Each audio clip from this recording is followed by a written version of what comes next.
क्योंकि अब जर्मनी में एडमिशन्स खुले हुए हैं और बहुत सारे बच्चे जर्मनी आने का प्लान कर रहे हैं। पाकिस्तान में भी रिजल्ट रिलीज हो गया है, रिजल्ट आ गया है इंटर के बच्चों का बाहर, और बहुत सारे मैसेजेस मेरे पास आ रहे थे। तो मैंने सोचा कि अब जब आप लोग प्लान कर रहे हैं कि अब जर्मनी जाना है, तो मैं आप लोगों को कुछ इंपॉर्टेंट बातें बता दूं, पॉइंट्स बता दूं कि आप लोगों को पता हो जर्मनी आने से पहले कि things you should know definitely before coming to Germany.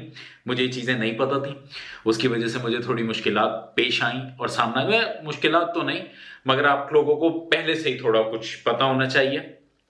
ये वो मेन पॉइंट्स हैं। अगर आप लोगों को पता होंगे तो एको तो नहीं हो रहा ज्यादा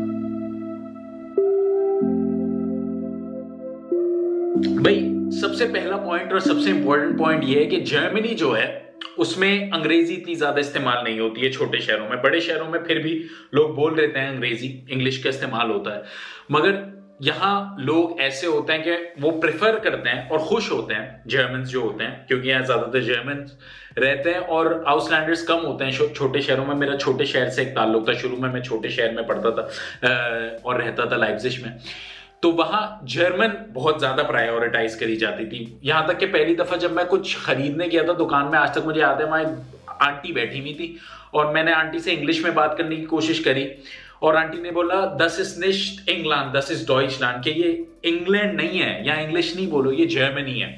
तो फिर मैंने बोला नहीं भाई, आइंदा से तो नहीं बोलेंगे, और जर्मनी आना आप लोगों को जरूरत होती है और जर्मन आप लोगों को आनी चाहिए। जरूरी नहीं है कि आप लोग फ्लुएंटली जर्मन बोलो, जाहिर है 1 साल 2 साल रहना पड़ता है फ्लुएंट जर्मन बोलने के लिए, और कुछ लोगों को उससे भी ज्यादा, जिनकी कैपेसिटी जितनी होती है, मगर आप लोगों को कुछ वर्ड्स आने चाहिए। जैसे कि आप अगर दुकान पे कुछ खरीदने जाओ तो आपको पता हो कि ये कितने का है, बस कॉस्टेड 10, या आप कैसे हैं, वी गेट्स, और आपने किसी का नाम पूछना है तो वी हाइसन जी या वी हाइस टू, ये सब आप लोगों को पता होना चाहिए। थैंक यू या थैंक यू और प्लीज बहुत ज्यादा चलता है, हर बात के एंड में आपको बोलना होता है थैंक यू, तो वो डांका या डांके शून या प्लीज बिटर शून या बिटर।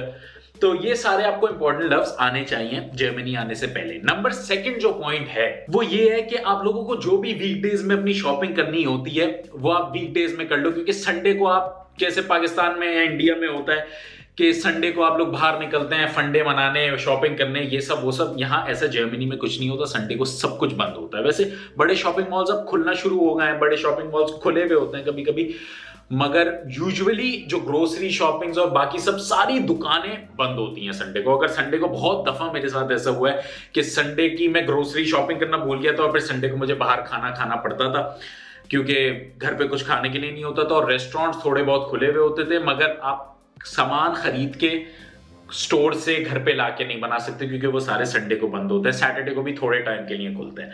नंबर 3 ये पॉइंट है कि अगर आप जर्मनी आने का प्लान कर रहे हो तो आप लोगों को सारा जर्मनी घूमना पड़ेगा। हर रीजन की एक अपनी स्पेशलिटी होती है। जैसे मैं बर्लिन में रहता था, तो बर्लिन बहुत, जैसे कराची को कहते हैं ना, मैं कराची से ताल्लुक है, तो जैसे कराची को कहते हैं ना कराची रोशनियों का शहर है, वैसे ही बर्लिन को कहते हैं कि बर्लिन, मुझे लगता है, कहते तो नहीं है, मुझे लगता है कि बर्लिन रोशनियों का शहर, हर वक्त हुजूम वहां इकट्ठा हुआ रहता है। रात के किसी भी पहर आप निकल जाओ और वहां आपको लोग मिलते हैं, दुकानें खुली हुई होती हैं। वैसे अगर मिन्शन चले जाओ तो वहां बहुत जल्दी सब कुछ बंद हो जाता है। लाइप्जिग जहां मैं रहता था वहां कुछ बड़े टाइम में वहां भी रहा, वहां 10 बजे नहीं सब बंद।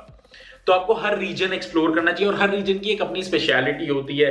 कहीं पे ज्यादा महंगाई है, कहीं पे सस्ता है, कहीं पे ज्यादा खूबसूरती है, कहीं पे नॉर्मल खूबसूरती है। खूबसूरती तो वैसे सारा ही कुछ है, मगर आपको सारा रीजन जर्मनी घूमना चाहिए। इतना ज्यादा बड़ा मुल्क नहीं है, मगर फिर भी घूमने में मजा आता है। और बहुत सारी नेबरिंग कंट्रीज लगती हैं, जैसे पोलैंड, फ्रांस, इटली लगता है, मुझे पता नहीं है। इटली हवाई जहाज से जाते हैं तो इतना पता नहीं चलता। टिकट्स बहुत सस्ते होते हैं। ये भी एक बहुत इंपॉर्टेंट पॉइंट है कि जर्मनी में अगर आप या किसी भी यूरोपियन कंट्री में रह रहे हो और समर आ गया या कोई छुट्टियों का सीजन है तो टिकट्स बहुत सस्ते हो जाते हैं। वैसे भी टिकट सस्ते रहते हैं कि मुझे याद है कि मैं इटली से जर्मनी 30 यूरो का टिकट खरीद के गया था, कि पता नहीं 20 यूरो का, 20 यूरोस का टिकट मैं इटली से जर्मनी गया था। हवाई जहाज में 2 घंटे की फ्लाइट थी। और फिर जर्मनी से एक दफा मुझे याद है कि मैं जब नॉर्मल डेज में जा रहा था तो मुझे 110 यूरो का टिकट मिला था। तो टिकट्स कभी कभी बहुत सस्ती मिलती हैं, आपको घूमने का बहुत ज्यादा अपॉर्चुनिटीज मिल सकती है। सिर्फ जर्मनी में नहीं, ये सारे मुल्कों पे लागू होती है बात। यहां मैंने आके एक बात देखी है कि लोग रूल्स बहुत ज्यादा फॉलो करते हैं और टाइम बहुत ज्यादा फॉलो करते हैं और रिसाइकलिंग कल्चर बहुत ज्यादा है। जैसे टाइम बहुत ज्यादा, ये बहुत इंपॉर्टेंट पॉइंट है कि अगर किसी को कितने बजे का टाइम आपने दिया कि मैं इतने बजे आ जाऊंगा, तो आपको उतने ही बजे पहुंचना है। ये लोग टाइम के बहुत पाबंद होते हैं। और दूसरी बात, ये लोग रिसाइकलिंग को बहुत बिलीव करते हैं। जैसे मैंने बहुत कम कुछ स्कैंडिनेवियन कंट्रीज का मैंने सुना है, जैसे नॉर्वे, फिनलैंड, स्वीडन, और मैंने जर्मनी का देखा है। जर्मनी में क्योंकि रहता हूं कि अगर आपकी बॉटल हो जाती है तो वो बॉटल आप मशीन में डालो और मशीन में आपको 25 सेंट, मैंने अपनी पुरानी वीडियोस में भी दिखाया कि वो मशीन में बॉटल डालो और 25 सेंट आपको बाहर। तो रिसाइकल यहाँ बहुत करते हैं। सड़क पे कचरा इन लोगों को बिल्कुल पसंद नहीं है, सिग्नल तोड़ना इनको बिल्कुल पसंद नहीं है, टाइम का पाबंद होना इनको बहुत पसंद होता है। तो ये सारी चीजों का आप लोगों को ख्याल रखना पड़ेगा यहाँ आने से पहले, which is a cool thing.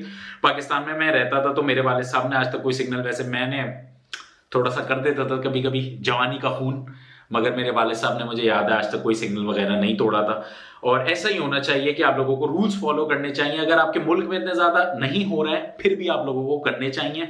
सिर्फ कंप्लेन करने से मुल्क आगे नहीं बढ़ता। आप लोग जब तक मेहनत नहीं करोगे तब तक मुल्क आगे नहीं बढ़ेगा। तो मुल्क को आगे बढ़ाने के लिए आपको खुद भी मेहनत करनी पड़ती है और फिर दूसरों को आपको कहने का राइट मिलता है। ऐसे नहीं कि जैसे पाकिस्तान में, यार तू सिग्नल तोड़ रहा है, और खुद तो सिग्नल तोड़ रहा है और पता नहीं है, और खुद तो बिजली का कुंडा डाला हुआ है। वैसे अभी भी बिजली के कुंडे डलते हैं पाकिस्तान में, खुद तो डाला हुआ है और दूसरों को बोल रहे हैं नहीं यार, गालियां बक रहे हैं। तो आपको हर चीज का पाबंद होना चाहिए। ये मैंने बहुत अच्छी चीज यहाँ आके सीखी भी है।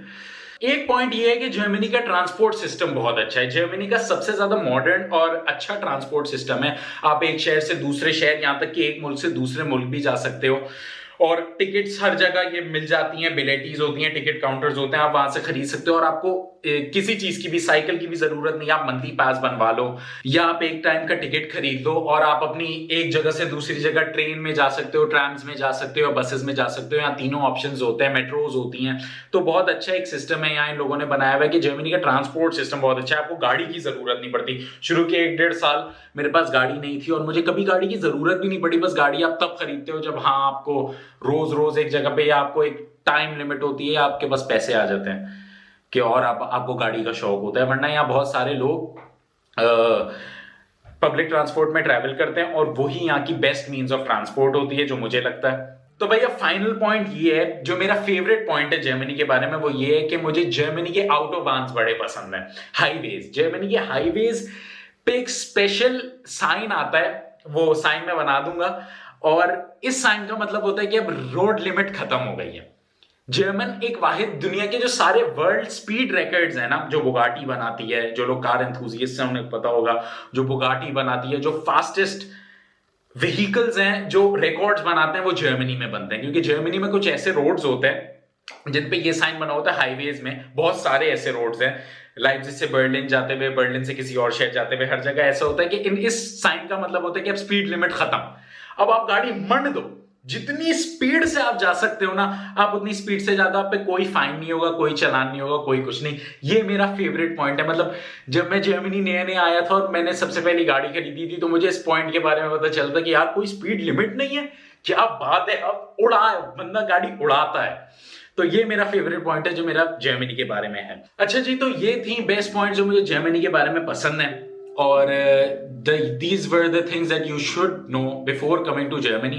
अगर आप लोगों को ये वीडियो पसंद आई तो like this video, share this video if you can, ताकि मेरी ऑडियंस बढ़े, and subscribe to my channel, क्योंकि अभी तक तो आप ये वीडियो देख ही रहे हैं। और नेक्स्ट वीडियो आई होप मैं बनाऊंगा, अगर आप लोगों को ये पसंद आई तो मैं बनाऊंगा the things you should know after coming to Germany, कि जर्मनी आने के फौरन बाद आपको क्या क्या चीजें करनी चाहिए और क्या क्या चीजें पता होनी चाहिए, और क्या क्या कैसे कैसे जर्मनी में सर्वाइव करना है आने के फौरन बाद। तो आई सपोज आज के लिए इतना ही, फिर कल मिलते हैं ना। Peace out.